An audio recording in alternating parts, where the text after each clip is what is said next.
Hello everybody, and hello B-dubs. As you can see that you're standing right there. And this video is really mainly intended for BdoubleO100, also known as B-dubs. In his most recent, as of today, episode of Attack of the B-Team, he has said that he's looking for some way to produce energy without having to worry about, moving the energy source.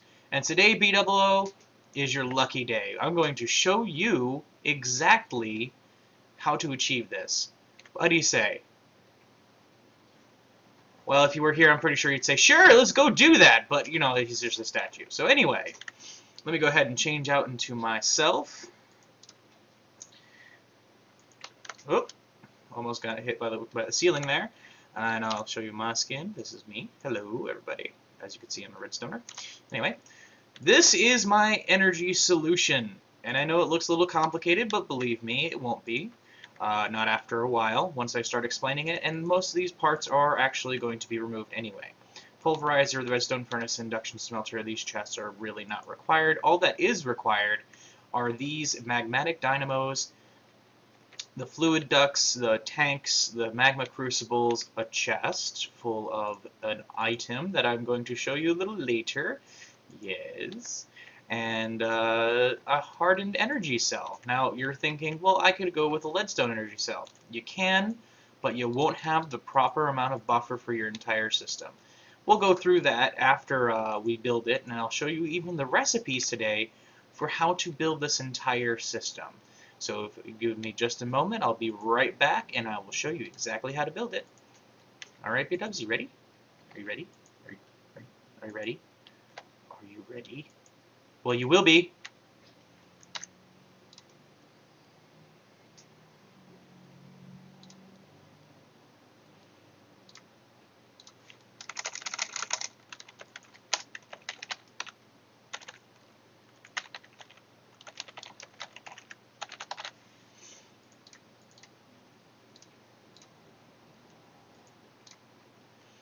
Alrighty then. Go ahead and create your new world just to test this out, because I'm sure you're going to want to test this out. Why would you take my word for it perfectly, right?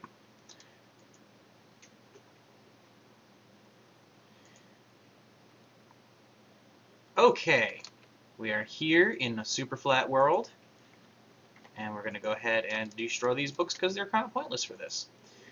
And we're going to get ourselves some parts here. We're going to need a few thermal expansion parts, such as the hardened energy cell. We're going to go with the full one here. Actually, we're going to go with an empty one, because that's probably the easiest way to show it off.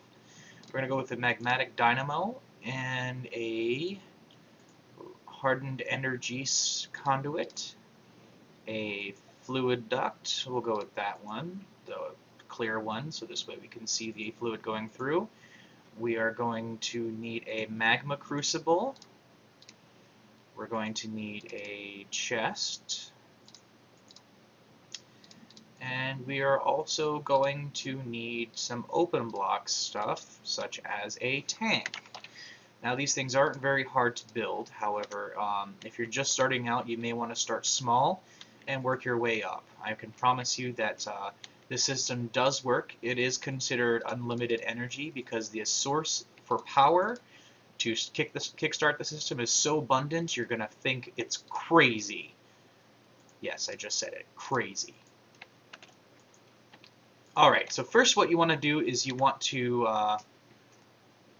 lay some groundwork here. And we're going to put down a little grass block there and place our hardened energy cell.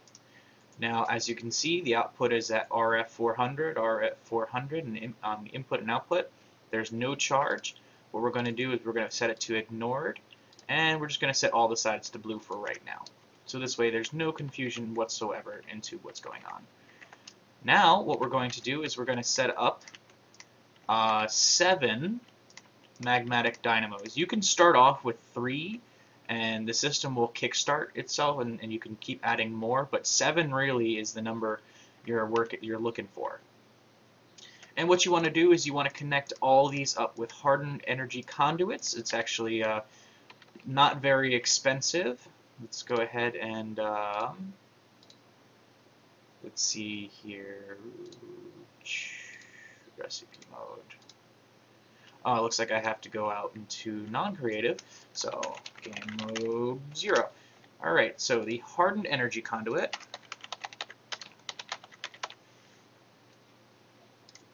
Oh, that should have been on recipe mode, and it was. Huh.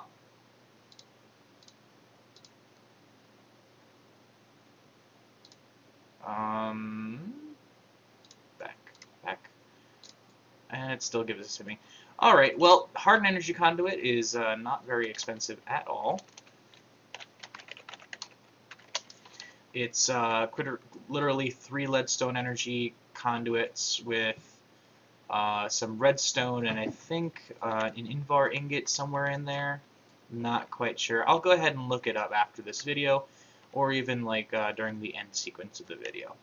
Now that you've got your hardened energy conduits and your hardened energy cell and your magmatic dynamos installed, what you want to do is also set up your magma crucibles.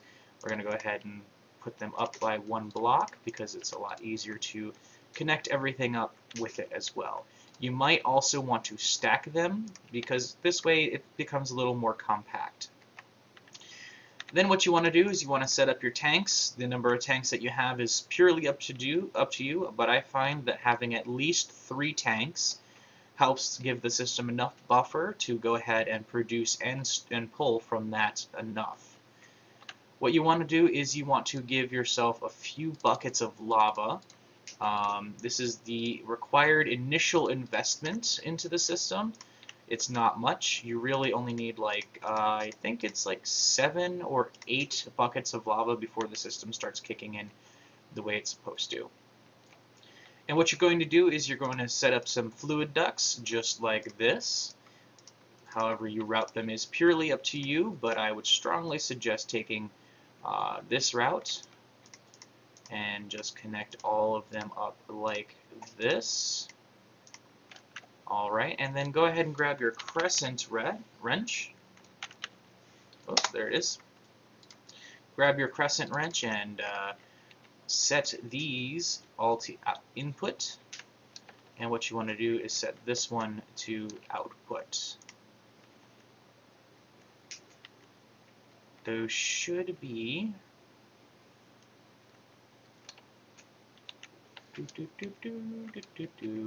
Okay, so you may need a pneumatic servo here. You may need a pneumatic servo, and it's actually pretty cheap. What you do is you then... Oh, that's not what I wanted. You gotta do it with an empty hand. Let's go ahead and remove these, because we don't need those anymore. And you want to set this to ignored, and what that will do is it will start shooting lava around the system and starting to produce power. As you can see, these are now charging. You're going to go ahead and set them all to ignored. I usually do that because it's quite pointless for you to keep them on low. This way you can also have an on-off switch where this is off and this is on. Sorry, this is on and this is off. This way, if you want to, you can even attach levers to this to turn off parts of the system as well. So what this will do is it's going to start charging this energy cell over here, which is great. You're also going to see that the tank is going to be emptied. This is not really that big of a problem, because watch what happens when you start hooking up the magma crucible. We're going to go ahead and connect these up, and I don't think you're going to need a pneumatic servo here. In fact, I think you don't need one at all. And you're going to set a item duct. Item duct quack. Yes, I just went there because item ducts are fun. Anyway, item duct, and you're going to set it up like so with the chest on the top. And you're going to set this side to input and this to output. I don't think I need those or those anymore. So what you're going to do here is you're going to set them both to ignored. You're going to have the input side on the left side. You can even turn off all the sides here. Blue is input, orange is output. So I'm going to go ahead and do that like that. And I'm going to just make these sides disappear so that I can show you exactly what happens here. So if I set this to orange, this side is orange. So I'm going to set this side to orange because that's the output that we want to send to the tank. And then we want to set these to input. And we're going to go ahead and set these off to set these to input. All right. Are you interested yet? Still interested? Yes, good. All right, great. Let's keep going. Now, these magma crucibles require some power. So now that this system is charged more than enough, we're going to go ahead and set this up to connect up to the hardened energy cell. And we're going to modify the hardened energy cell to give an output on this side. You're going to notice that the power is going to start draining from the system and into these two over here. And these magma crucibles are going to start charging up. Now they should be unignored, so once you start providing them their source of energy and their source of production, it's going to start generating lava. And you can do this with many items. You could do this with cobblestone, stone, obsidian, and netherrack. Now, which one of these items is the easiest to attain? We all know that we can make a cobblestone generator. We also know that we can make a stone generator or an obsidian generator, but you can't make a netherrack generator. However, the magma crucible uses less energy to produce lava from netherrack. Now we all know that in the nether, netherrack is so prominent and an abundant resource that you would be crazy to ever run out. Literally, in order for you to run out of netherrack, you'd have to have no nether at all. And at this point, you've probably been playing for years, or have been producing a lot of energy, which you should probably stop doing that. But anyway, this setup right now is just it's technically dead. There's nothing going on here. We need to start producing energy immediately. So what we're going to do is we're going to go ahead and get some netherrack.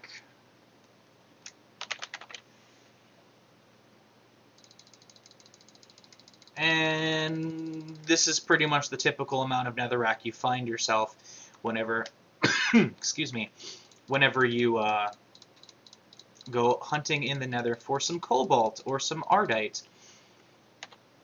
Ta-da! And you're not working. Why? Right, pneumatic servos, that's why.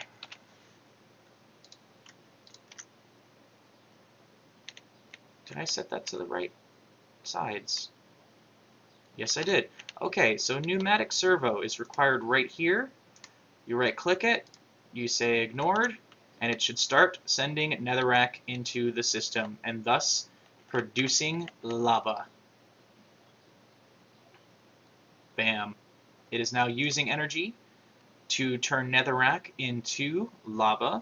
It's going to take this lava and it's going to output it into this tank here.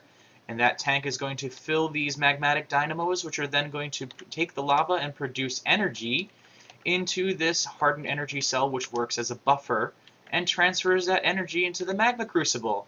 Haha, we've just created a technically closed system of energy that has infinite amount of energy, but no, it's not infinite energy. Because it requires an initial source of fuel to produce that energy. But the fuel source is so abundant that you might as well have called it infinite energy anyway. And as you can see, the tank gets filled and then starts draining, filled and starts draining. And after a while, the system actually gets a buffer of lava to the point where these two start turning off and these start having their own full charge. You see how these two are now filling up? This is that kind of this is why the system is going to technically produce infinite energy, because it's going to have 2 that are charging and 5 that are not. And this buffer here is what's going to collect everything. As you can see, this is no longer sapping power, but it's also not giving it away. It's also not taking anymore, because that energy is actually being siphoned off here. And it's actually siphoning off all that energy through here, and there you go. You have your infinite power source, where you can place anywhere in the world. And I know what you're saying, anywhere in the world? Wouldn't I have to build my machines on this? And normally you would be correct, except where you have a tesseract. A tesseract is one of those items in thermal expansion that quite literally says, no, we want this game to be OP, and we want it to produce everything everywhere at any time. Yeah, it goes there. It goes there. And you really want to start putting the tesseract down once the system is entirely charged, once you start building a buffer here. Because at that point, you will have all the energy you will ever need to do anything. And as you saw in my base, I had quite a few machines hooked up to the system, even to this lava tank. I had an aqueous accumulator and a, what was that machine called? Aqueous accumulator and an igneous extruder? Yeah, an igneous extruder, which was creating obsidian, which it takes 1-to-1 of lava and water. And as we know, lava is not free. But in this case, in this system, lava is perfectly free because it's being created from the netherrack. And every netherrack produces 1 bucket of lava, which means that every netherrack will create 1 obsidian. Yeah, we just transmuted netherrack into obsidian. And we just made lava an infinite source of pretty much, lava. How cool is that? Tell me how cool that is. Exactly. Yeah, it is that cool. And if you just said it's not cool, well, guess what? You don't really play mod games, do you? Do you? You don't. But that's fine. That's okay. Everyone likes vanilla, because that's where they all start. Anyway. So I'm going to go ahead and start charging the system even more, and I'm going to show you how this system actually starts becoming self-sustaining in terms of you start draining the system a little bit, and it starts producing more and more power. So what we're going to do is we're going to go ahead and get some lava buckets. And we're going to go ahead and fill this tank to the max. Just fill it, fill it, fill it, fill it. And that will take 32 plus 16, that's 48 buckets of lava. And now I know that's an investment that a lot of people don't really want to make, but it's worth it. I mean, if you have the time, you have the buckets, and you think you can do it, then do it. But as you can see, it's going to slowly, very, very slowly sip on the lava, and it's going to go ahead and say, hold on, here it comes, it's coming. 3009, 3009, 3008, 3007, 3006, and it goes right back up to 445. Do you see how that works? These two magma crucibles are producing more than enough lava to just create this infinite buffer, and now we're at 50. We just created five buckets of lava out of netherrack. That is cool. That is really, really cool. And these will start charging once these are fully charged. They should be charging any moment now. At least these will always, okay, so when these balance out to about 160,000 RF, the system is going to start charging itself. Because, and I really don't know why this works, but I've seen that it happens on my system as well. Where it will go to about half power, and then it will just, allow the system to start charging itself, which is actually quite weird.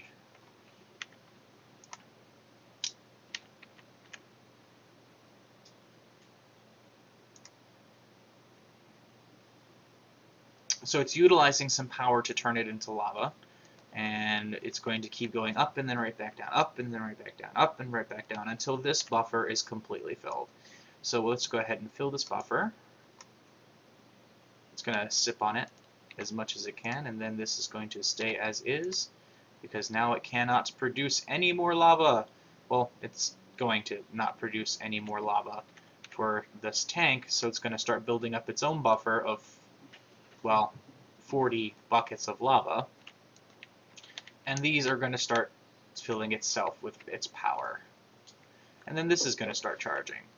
So this is where everything starts. When this is all full and this is all full, these start getting full, and then this starts charging to a point where you now have 2 million redstone flux to produce infinite power. Now I know you're probably saying, but Sunjin, you just added 48 buckets of lava. Yes, I did that to advance time. Why did I do that? Because I'm sure you don't want to sit here for about 4 hours waiting for the entire system to start charging. No, I didn't think you wanted to. And I really did this because I wanted enough lava to start producing some seared or some item that was required when I was starting off early. I think it was just for smelting. And then I discovered the redstone furnace, which was really awesome, and it made this complete system obsolete. But then I realized I can turn it into infinite energy pretty easily, actually. As you can see, this is a very small portion of the time that you'll be waiting to have the entire system to start charging. Because these are just trying to fill up, and once they're full, yep, I think they're all full of lava now. Yep, they're all full. That these magma crucibles are going to start building its own buffer. Because every one of these tubes, these ducts, have their own buffer, and I believe that each one of these tubes is 1 bucket of lava, or at least a portion of a bucket of lava, so that it can transfer it quickly without ever having to worry about, oh, is there enough here? Okay, well, if there isn't, then I can't power this device.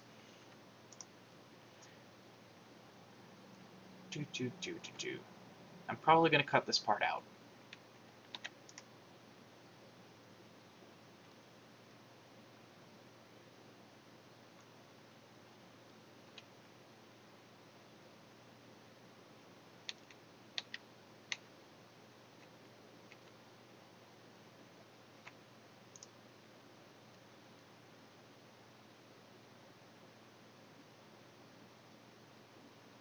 There we go. Okay, now it's starting to produce its own buffer. As you can see, it's got a buffer of now 200, but then after it's going to start producing more and more because this tank is barely ever getting taken out of energy. Let me go ahead and change the game mode to peaceful. There we go. So as you can see, these are filled with lava. This tank is filled with lava. These magma crucibles are starting to become filled with lava, and it is very slowly sipping on the magma crucibles buffer of lava. There you go. That's a better example of that right there. It's got almost an entire bucket of lava just waiting in its buffer for the entire system to just take it. Now, if you want to make this system a little more efficient, after you've kind of gained a little bit of a buffer, maybe the second tank is full, maybe not even the third, you can go ahead and add a third one. A third one? Yes, a third one. You could add a third one pretty easily, actually. And let's go ahead and put the fluid duct there. And we're going to need to modify this, turn this all off, make this the input, that the output, make that ignored, and you will see that it will start funneling down the netherrack. And the system will charge even faster than it was before. Right, I know why it's not working. It's because I didn't hook it up to power. Ta-da! And now that it's hooked up to power, it's going to go, I have energy now. Let's use this energy to produce more lava.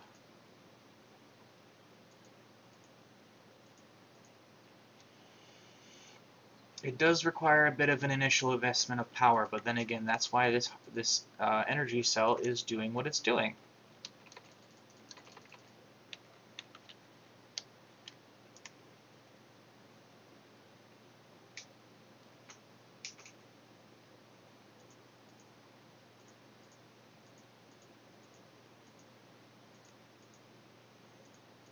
and very soon, I'd say about the halfway mark. Oh, there we go. It's going to start transmuting the netherrack right into lava.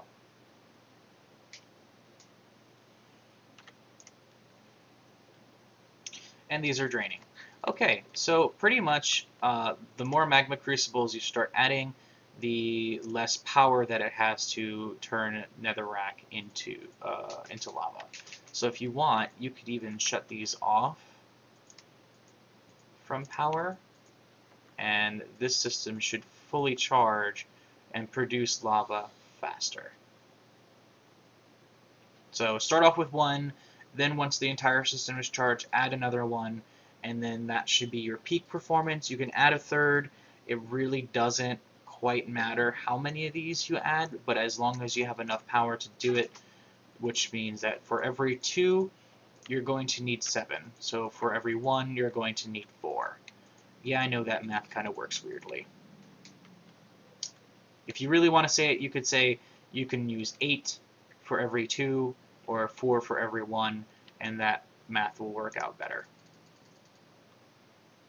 But as you can see, these two have shut off completely. This is starting to charge even more, and it's producing lava at a very high rate of speed. Well, a high rate of speed for itself. Because the more energy that it's using, the faster that it's going to change netherrack into lava. And it will slowly build up to a point where you can produce it pretty quickly. And as you can see, this buffer is now starting to increase, mainly because we've shut off the other 2 magma crucibles. And when that buffer is complete, this buffer is going to be filled, and this system is going to start charging, because that's how it all works. I know I'm not really doing a very good job of explaining it all. I do apologize for that. And if I did explain it, I want to thank you very much for listening.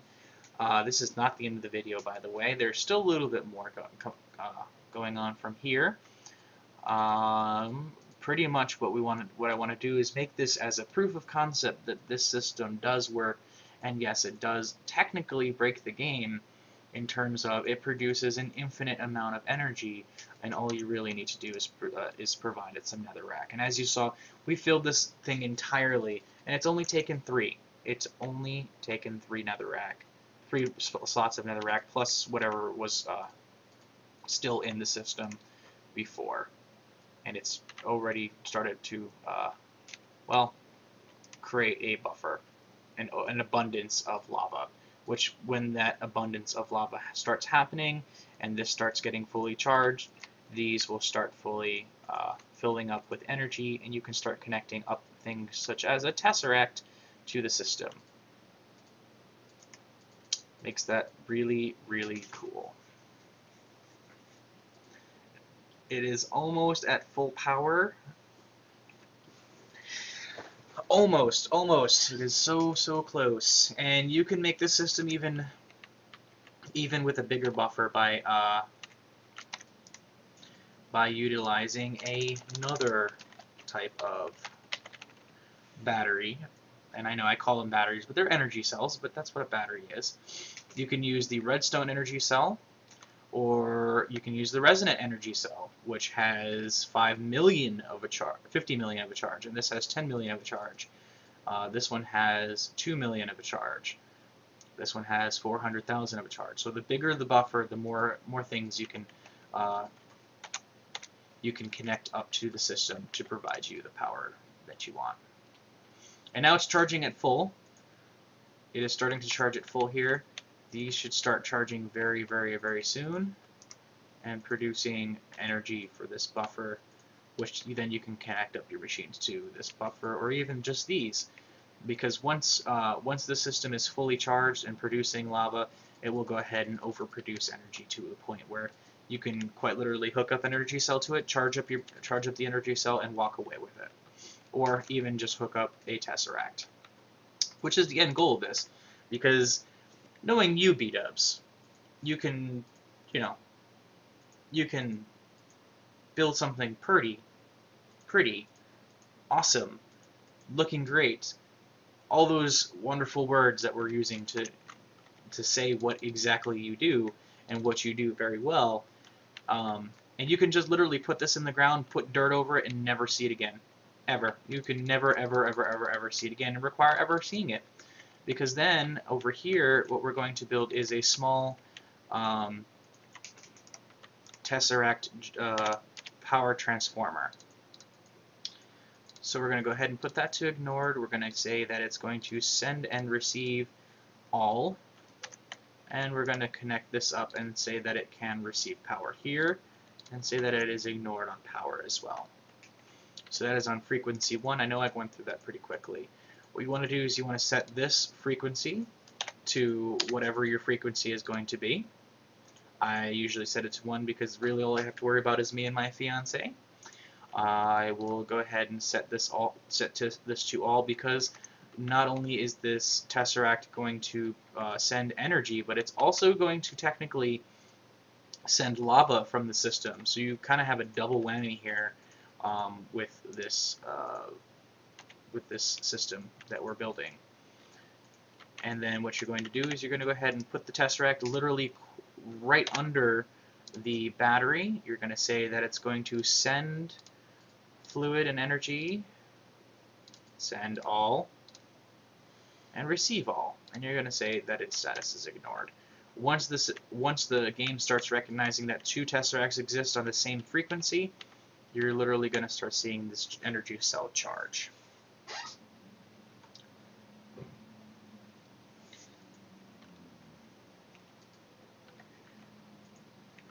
And are you going to start working for me? Send and receive all. I suppose I only need to receive power here, so receive power. So it's only going to receive power.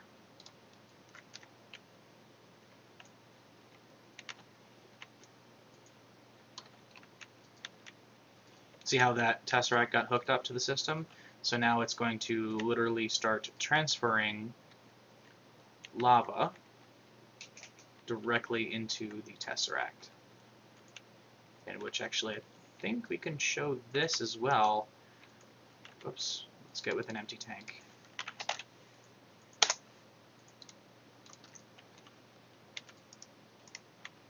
And put a fluid duct at the end of here. And get my crescent wrench back. Oops, that's output, that's input.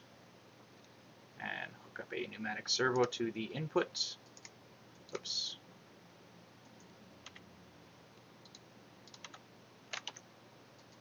And set this to ignored. And why have you not started to work yet? Oh, right, because you're not receiving any fluids.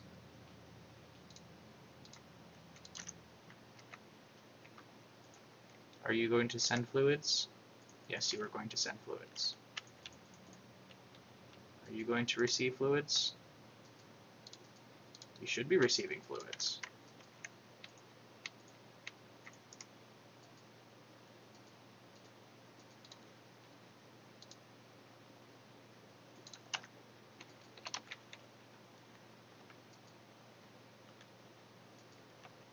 I think I may have caused a little bit of a problem here.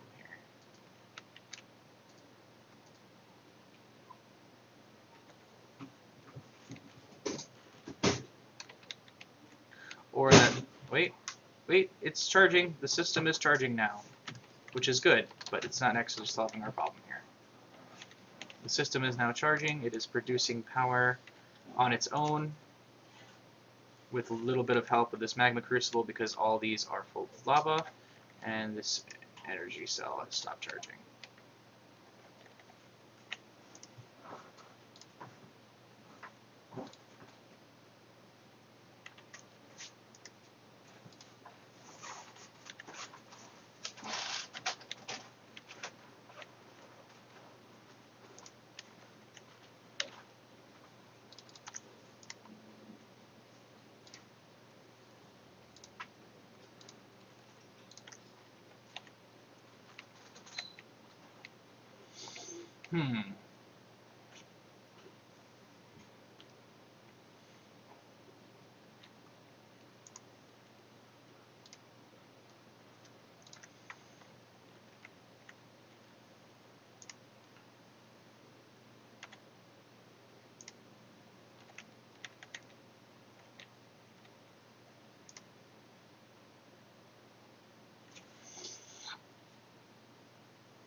So I think 3 is a little much in this system, and honestly I think you would only really need to use 2 in order to produce the energy that you require. And honestly, I only have 2 in my base as well. So once the magma crucible starts shutting off on its own, it is charged. It is fully charged, and it no longer needs to stay on.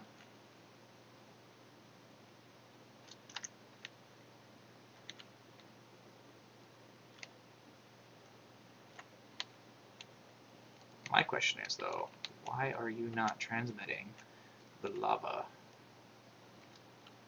and the energy? Oh, I know why you're not transmitting the energy, because you're not controlled for the bottom. That's right. Now you're going to transmit energy. There you go. Now it's transmitting energy right to the hardened energy cell. That was a small mistake. Very small mistake. But as you can see, it's starting to charge,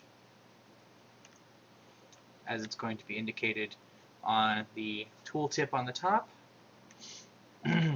But the question truly is, why are you not producing lava? Oh, there we go. Okay, so you don't need a pneumatic servo there. As you can see, the system will work without it. You can transport lava and energy through this tesseract, which is literally a feature in itself, but you can hook it up to your infinite energy supply here, and it will start generating as much as you want. And as you can see, the buffer here, our buffer is getting smaller. And it's just sipping on that tank very, very slowly. Very, very, very slowly.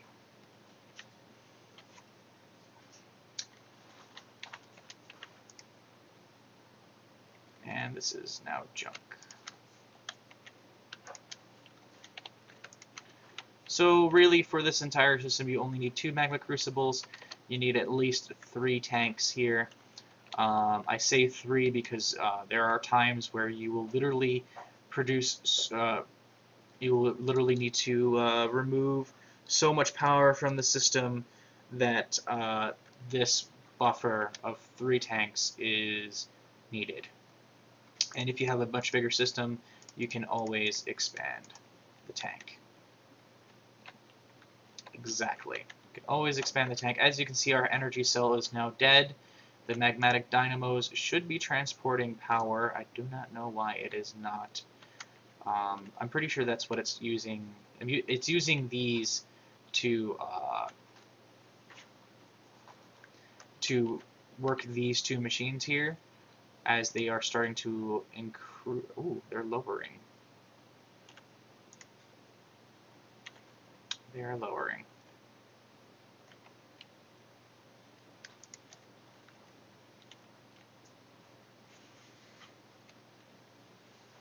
I wonder why. Oh, they're lowering because the amount of power in this system is too low to produce for this tank.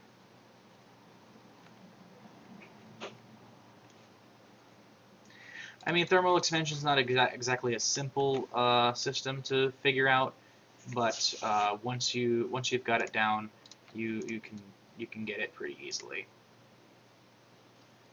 Pretty easily.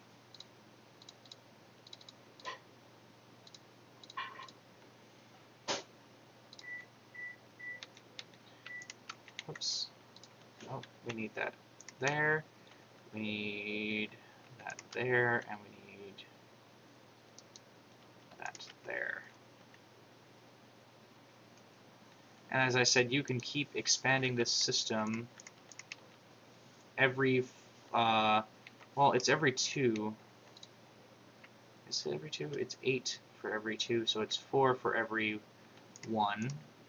We have 7 here, so that's 8, 9, 10, 11, 12.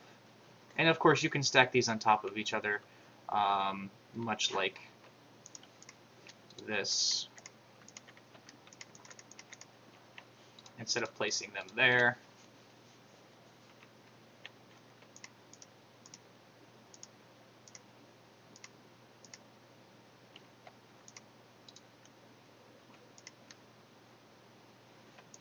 So now we have 16 here. We're going to go ahead and put another hardened energy cell there. We're going to put another magma crucible there. We're going to go ahead and hook up the fluid ducts to the magma crucibles, sorry, the magmatic dynamos. And they're going to start generating more power from our lava buffer right here, thus making the system a little faster than it was before.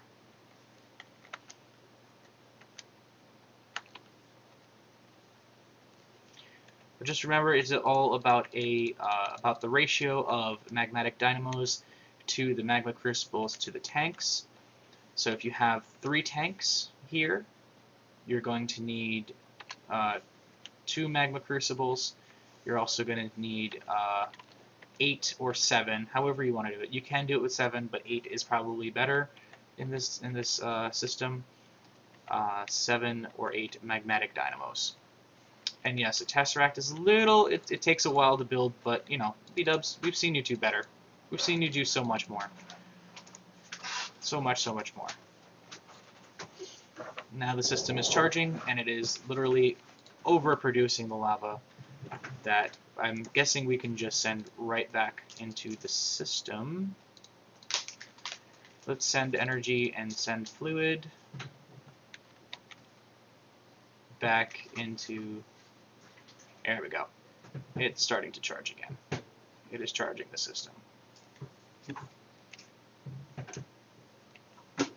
which will give these some time to recharge. That was completely unnecessary. I'm only saying, why are you receiving, why are you not sending your fluid?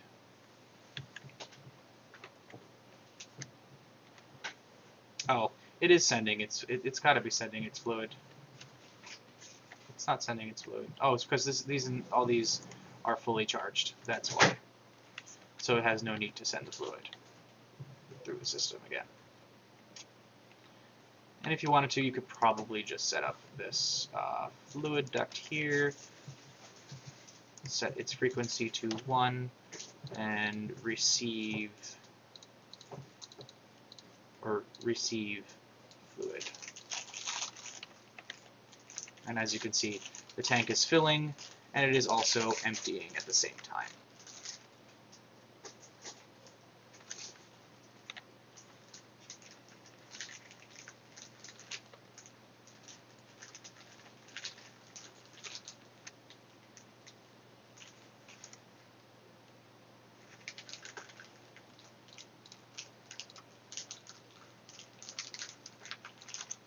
There we go. Yes, it is sending lava.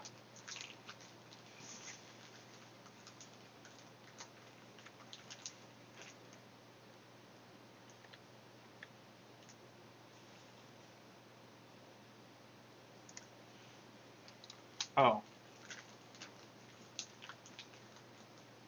Yeah, it's receiving lava.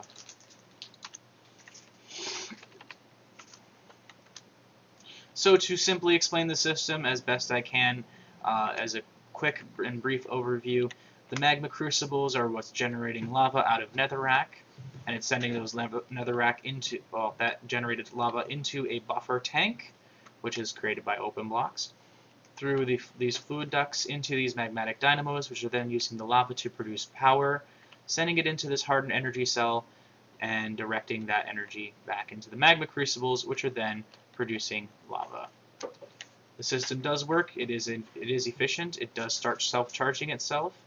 It does start producing power more than you will ever need. As you can, well, you can't exactly see it right now because the entire system is not fully charged. But the concept does work. I have been using it in my base for quite some time. You can pretty much set it up anytime, anywhere, and you don't even have to see it.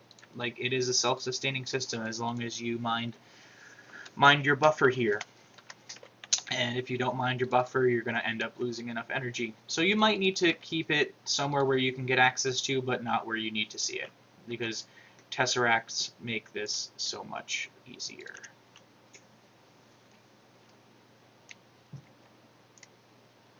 So much easier.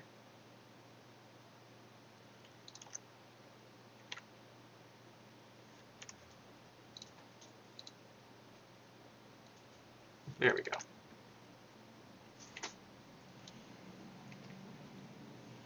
And now the system is starting to charge off of that battery.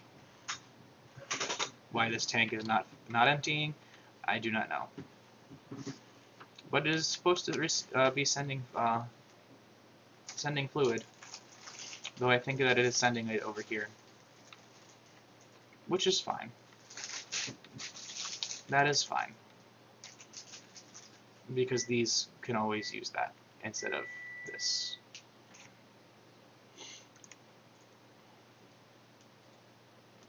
Alright, thank you very much, B-dubs, for watching. I know this has been a very long video for you. I hope you can at least comment or send me a message.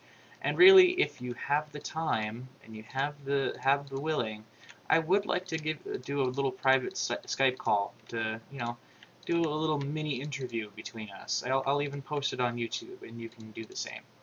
I would not mind that. If you could do that for me, that would be great. Thank you very much, B-dubs. I've been watching you for a long time now. I did not start watching until your Minecraft series, but I really think that you do some great work. From here on, I just want to say you've been a bit of an inspiration to me. I've been watching your Minecraft series, and so has my fiance. She absolutely loves your style, and it kind of encouraged her to build her own style, as well as I've watched your SimCity series, and it actually encouraged me to go ahead and get SimCity and make a city that's probably as good as yours, only not in Cities of the Future. So I didn't have a million people in my city. I had about 100,000, and I started creating an arcology. So anyway, thank you very much for your time. Take care, and I'll see you guys later.